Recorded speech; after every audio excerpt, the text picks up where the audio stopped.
दोस्तों आज के इस वीडियो में हम बात करने जा रहे हैं होम लोन के इंटरेस्ट रेट के बारे में। दोस्तों अगर आप होम लोन के प्लानिंग कर रहे हैं 2024 में या फिर आने वाले कुछ 1-2 साल में, तो आज के इस वीडियो आपके लिए बहुत इंपॉर्टेंट होने वाला है। दोस्तों जब भी आप होम लोन के लिए बैंक को जाते हैं अप्लाई करने के लिए, तो आपको बहुत सारा डॉक्यूमेंट्स वगैरह देना पड़ता है।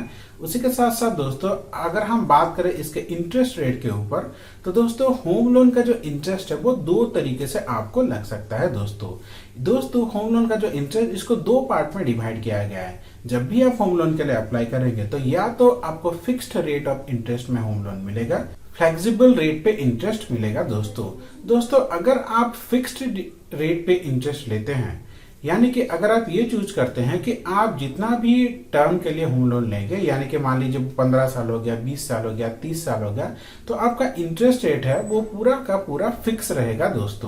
तो वहां पे दोस्तों क्या होता है कि आपका लोन का इंटरेस्ट कभी भी चेंज नहीं होगा।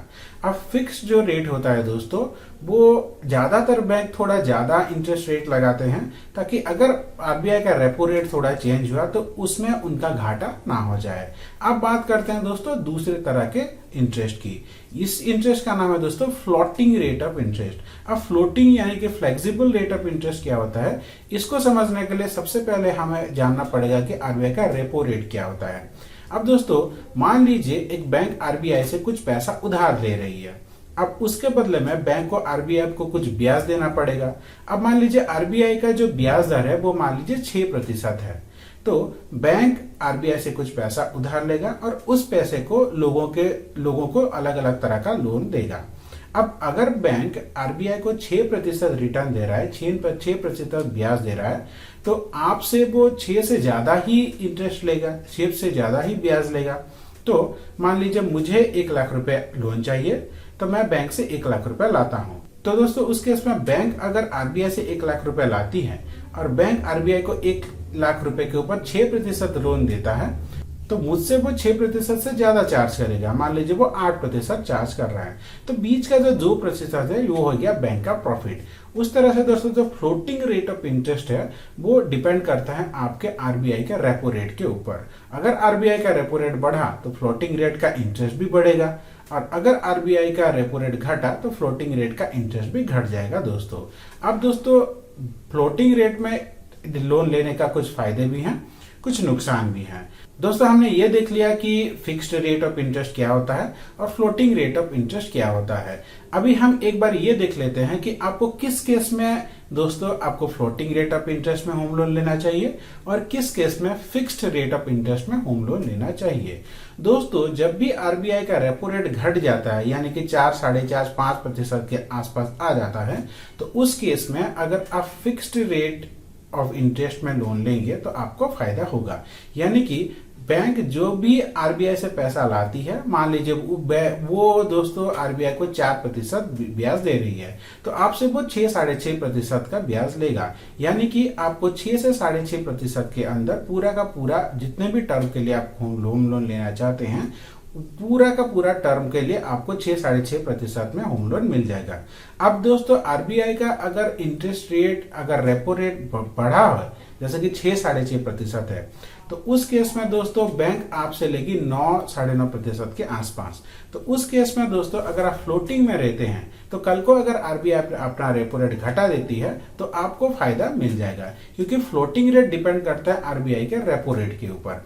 आरबीआई का रेपो रेट जितना बढ़ेगा आपका इंटरेस्ट रेट भी उतना बढ़ेगा, और रेपो रेट घटने की वजह से आपका इंटरेस्ट रेट भी उतना घट जाएगा। अब देखिए दोस्तों यहाँ पे और एक चीज जानने वाली बात है। मान लीजिए आपने एक लोन लिया, अब उस लोन के ऊपर आपको कुछ ब्याज देना पड़ेगा। कल को अगर आरबीआई अपना रेपो रेट बढ़ा देता है, तो उस केस में क्या होगा दोस्तों, बैंक आपके ईएमआई में कभी चेंज नहीं करेंगे। यहाँ पे बैंक कुछ ट्रिक प्ले करते हैं दोस्तों। बैंक अपने ईएमआई में चेंज नहीं करेंगे, आपके ईएमआई में वो क्या करेंगे दोस्तों, आपका ईएमआई सेम रख के आपका टेन्योर बढ़ा देंगे। यानी कि जो लोन आपने 25 साल के लिए लिया था वो बढ़ के 35 साल, 40 साल तक हो जाएगा दोस्तों। तो अगर आपके साथ भी ऐसा होता है तो आपको अपने बैंक को जाना है और उनको बोलना है कि आप टेन्योर चेंज मत कीजिए, बल्कि ईएमआई का पैसा बढ़ा दीजिए, अगर ये पॉसिबल है तो। अब चलिए दोस्तों, एक बार हम पिछले रेपो रेट का डाटा देखें और वहां पे एक बार समझने की कोशिश करें कि किस केस में आपको फ्लोटिंग रेट पर इनमें लोन लेना चाहिए और किस केस में दोस्तों आपको यहाँ पे फिक्स्ड रेट में लोन लेना चाहिए। दोस्तों यहाँ पे आप स्क्रीन पे देख सकते हैं, हमने 2000 से लेके 2023 तक पिछले 20-23 साल तक का रेपो रेट का डाटा निकाल के रखा है। दोस्तों यहाँ पे अगर आप ठीक से गौर करेंगे दोस्तों, तो यहाँ पे आप देख सकते हैं जो दोस्तों कोरोना का टाइम पीरियड चल रहा था, यहाँ पे आरबीआई का जो रेपो रेट था वो लगभग 4-4.5% के आसपास था। तो अगर यहाँ पे इस केस में दोस्तों अगर आपने फिक्स्ड रेट ऑफ इंटरेस्ट में लोन ले लिया होता तो आपको आराम से 6-6.5% में लोन मिल जाता।